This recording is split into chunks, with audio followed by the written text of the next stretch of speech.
Les champs lexicaux.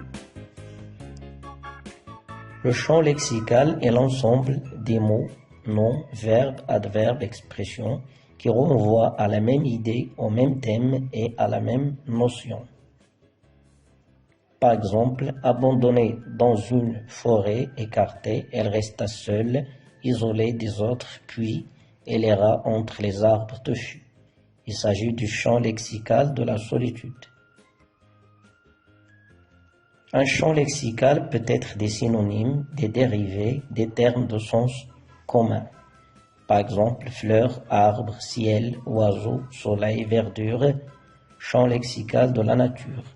Soldat, fusil, tir, victoire, défaite, son, champ lexical de la guerre. Triste, pâle, morne, mélancolique, affligé, champ lexical de la tristesse. Voir, vision, vue, visionnement, voyant, champ lexical de la vue.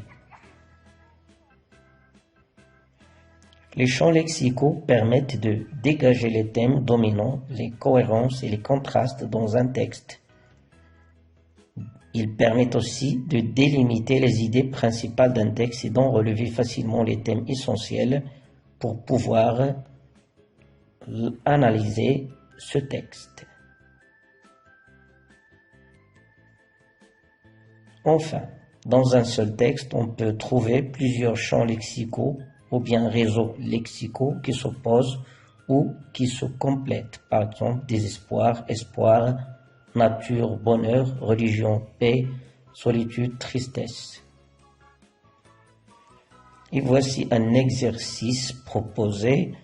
Vous allez remplir le tableau en relevant les champs lexicaux à partir du texte proposé. Champ lexical de la mort, champ lexical de l'amour, champ lexical du corps. Et, si possible, analyser le rapport entre ces trois champs lexicaux. Voici le texte, extrait de Le dernier jour d'un condamné de Victor Hugo. Ils vont me tuer, comprends-tu cela, Marie, me tuer de sang-froid.